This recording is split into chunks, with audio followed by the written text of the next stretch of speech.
format of his show. Yeah. It's like it looks completely different. Yeah. I think all of like the way he's talking to his interviewees is different as well. But he also said, because if you guys like watch late night, but I don't know if a lot of high schoolers do, but it's very political. Like Jimmy Kimmel, Jimmy Fallon, literally their monologue at the beginning is always about Trump. It's always about something to go with politics. And Conan, he was on his podcast and he said like, I'm not gonna talk about politics, and I think that's awesome. Just to have somewhere to go where you don't have to hear about what's happening in politics, because let's be honest, like half the stuff that's talked about in politics, more than half, is not going to affect you in a week. So it's cool to have that. There are a lot of sports podcasts as well, most of which are from like the big companies like ESPN. But 2 podcasts that members of our club listen to are from Barstool Sports. They're kind of comedians, and one is Foreplay, which is about golf. They'll have golfers come on and kind of Justin talk Thomas trash. was on there. Oh, was he? Yeah, I didn't know they got like big names. Yeah, like they do. A lot of athletes like Barstool for some reason. Yeah, well, because it's like for the people. It's honestly really for the people. Yeah. And then the other one is Spittin' Chicklets. It's hockey. I don't know that much about hockey, but they have NHL players come on. So if you are interested in hockey at all, I'm sure it's funny and interesting. Yeah, Barstool Sports, I like it a lot because it's just like a very personal thing, and the guy who runs it, Dave Portnoy. Yeah, he's like so cool. And Yeah. he, like, I don't know how he does like the pizza reviews, and then he went to the Super Bowl just as like a pedestrian. Mm-hmm. He's like a very he was sitting in like general. and then he got kicked out, but that's a story for another day. Yeah. Then he's always on Fox News. Yeah. So I find it so cool that he's on Fox News and interviewed by like Tucker Carlson about. He tells some like pointless stories on Fox News. It's really funny. Some of the stuff makes me mad because it's like, all right. And I recommend watching his pizza reviews too. They are so funny. Yeah. And also, if you like pizza, it just makes your mouth water. Yeah. I'm guessing he's done some in Chicago, right? Yeah, he has. Every time he visits like a different place, he kind of does it. But he kind of did all of the big name places like Giordano's and Lou Malnati's, and I wonder what his opinion on deep dish was. He liked it. He rated it pretty high, like an 8 for him. He's done whatever, like 400, I think, reviews, and there's only been like 25 8s or something, and he rated 2 of them 8 or above, which I thought was kind of interesting. Yeah. But they're very entertaining and funny. You can find those on his Instagram, Stool Presidente. If you just look up like, or on YouTube, you can just look up Barstool Sports and they'll show up. Yeah, but that's a cool sports site if you guys are looking for somewhere to go to get sports news. And then another one, similar to Conan O'Brien's podcast, is Armchair Expert with Dax Shepard. He it's like interview based. He also had like Adam Sandler on. He had Jimmy Kimmel on. Jimmy Kimmel, I listened to that one. That one was really cool. Him and Jimmy Kimmel are friends, so they just like told stories and stuff. There's a really funny story in that. I don't know. They were at like a Christmas party, and Jimmy Kimmel, like Dax Shepard, really likes coffee. He does his coffee at night, so it's ready in the morning. And Jimmy Kimmel was about to leave, and he like just dumped out the coffee, and Dax Shepard went back, and like was like, okay, am I going crazy, or did I put coffee in here? So he did it again, and like it happened 3 times where Jimmy Kimmel would just dump out the coffee, and Dax Shepard would come back and just go crazy. And then he found out it was like Adam Sandler, and it was all like fun and games. So that was, no, not Adam Sandler, it was Jimmy Kimmel. But yeah, that's a good one. It's very casual and laid back. Yeah. It's got Seth Meyers on there. Conan's on there too, so they got their own little community going on. Yeah, they have a lot of. He seems to be kind of friends with all of the people that he interviews, which is cool because they converse in a way that's just very casual. Mm-hmm. That gets us kind of related to Joe Rogan. Mm-hmm. Joe Rogan's very laid back, no outline, but let's give a background on Joe Rogan. Who is he? Okay, so Joe Rogan, he started off. Yeah, if you don't know Joe Rogan, but okay. He started off like fighting in like small like mixed martial arts organizations. And then he evolved into hosting. He commentates for the UFC, which is like the biggest fighting organization right now, where you see like Conor McGregor fight.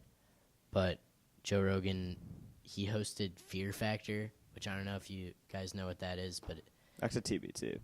yeah, it is. They would just like make people eat bugs and like jump off a building or something. I Yeah. don't even know. But now he's most famous for his podcast. It's like the top one on iTunes, and for good reason. It's a very entertaining podcast. He interviews people from like comedians all the way to scientists. I always say that I like if I were to pick one job, I would consider his job just because the amount of information he gets and the like the variation Yeah. is crazy. So cool. He's been exposed to so many different points of view, and that's just really cool that he can absorb that and conversate with anyone really Mm-hmm. about anything. Yeah, and for they're 4 hours. yeah, exactly. I was just gonna say they range. I think the shortest one is probably doesn't get less than an hour. An Yeah. hour is like weird. Yeah, an hour. If it's an like- hour, that means like they didn't have much to talk about. Yeah, and when I was, Joe Rogan was the first podcast that I listened to. So when I would go to other podcasts and they'd be like 30 or 40 minutes, I'd be like, well, Yeah. why? But now that like we're doing it, I realize How it's very difficult hard. it is to record to record a 4-hour podcast. But so yeah, if you have like a long drive going on college visits or come Yeah. spring break driving to Florida, I know some people do that. Download some Joe Rogan podcasts. Yeah. I mean, One of my favorites is Joey Diaz. mm-hmm. He's a comedian, and oftentimes they kind of like a group of comedians, and Joey Diaz is one of his best friends, and they just tell the funniest stories. Joey Diaz came up like kind of a poor upbringing, but he has some funny stories from where he grew up in New Jersey. He also has kind of a sad life. I mean, Yeah, he was very poor, and then His I don't know. mom died at a young age. Yeah. He didn't really have a father he figure. got into some bad stuff, and it was Yeah. yeah. It's good to see that like people can get out of that too with Yeah. his and then talk about it. yeah and reflect. Or I think another one, if anyone's like into military stuff, and there's one with his name's Jocko Willink. It's like 3.5 hours, and it's really cool. It's this Jocko Willink. He's like this Navy SEAL, just BA. Like he's just so cool.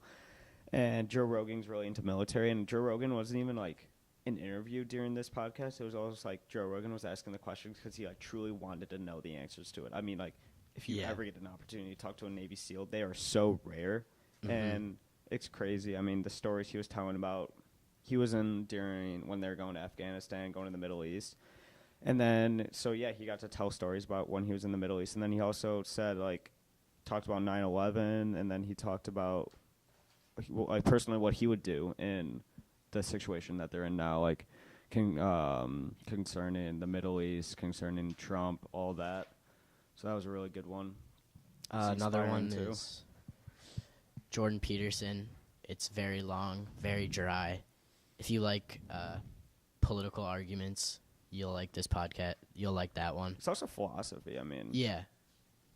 But yeah, yeah, if you know Jordan Peterson, he is kind of I'm- famous. yeah. I'm personally like a huge fan of Yeah. Jordan Peterson. I always watch interviews with him, and I don't know. It's very complex what he talks about, and you need to be very focused. So it's not for everyone like, Yeah. in any like way, but I like it a lot, and I think it's a particular group. But Mhm. his whole thing is like he's a very positive attitude. He wrote a book. It's called 12 Rules of Life, and it's basically just like how to live your life a better man. I mean, Mhm. he tends to lean towards the male like population, which he got ripped on for. And Yeah. he's like, why is that bad? I want men to be a better kind, and I don't know. It's very positive, and then he does get political, and if Mhm. he backs up. His knowledge is insane. He's very, very smart. Yeah. He Um, also interviews musicians like Kid Cudi and Chris Mhm. Stapleton. Mhm. We already went into Which are two Chris like opposite Stapleton. people. So Yeah. it's cool that he can interview both those Yeah. people. They're just fun, and everybody that comes on the Joe Rogan Experience seems to have a fun time. Hmm. It's very lighthearted usually. I'm surprised he got Chris Stapleton because Chris Stapleton does not Yeah. do PR at all. Like Yeah. he lives in his He To lives be in his honest, cabin in yeah. Nashville and doesn't talk to anyone. the Chris Stapleton one, it's not that. It's one of the. Yeah, but You like can't really. I don't blame him because He didn't really want to. if I tried to interview Chris Stapleton, first of all, I'd be giddy and I wouldn't know what to say. But like, Yeah. I like he's a hard guy to interview just because. Yeah, you don't really know anything about his personal life, and An exact quote from that is Joe Rogan was talking about hobbies, and he was talking about fishing, and Joe Rogan was like, what do you do other than like play the guitar for hobbies? And Chris Stapleton like genuinely like thought for about 30 seconds. It was just it was silent for 30 seconds, and he looks at Joe, and he goes, I basically just play the guitar all the time. Which I started dying laughing. I mean, he has a family and stuff like Yeah. that, but like, it's just him and a guitar. yeah. We could go on about Chris Stapleton as we could for Joe Rogan. Yeah. This whole podcast. But yeah, that's kind of like Joe Rogan inspired us to do this podcast in a yeah. way. So thanks, Joe Rogan. If you ever hear this, Which you will never. But if anyone knows him, just show him this lunch table Yeah. talk, bro. DM him on Instagram, blow it up, make him annoyed, and then he'll listen to it. Yeah. Shout us out. Probably be guests about a year. I'll interview him. It'll start with him interviewing Yeah. us. Yeah, I think that wraps it up. Yeah. Thank you. Next week, Our next podcast rather. we got to get it all. It's gonna be an entertaining one. Yeah. We're gonna be talking about the ACTs, the block schedule, kind of School what we related think about stuff and all that. And we're gonna thank be you very guys. we're gonna be very opinionated in the next podcast because we're all struggling with it. So I think it'll be interesting to talk about and get the opinion of the guys in the club and be able to talk about that, rant about it, see what happens. Thank you for listening. This has been Lunch Table Talk. Yep. See you guys. See ya.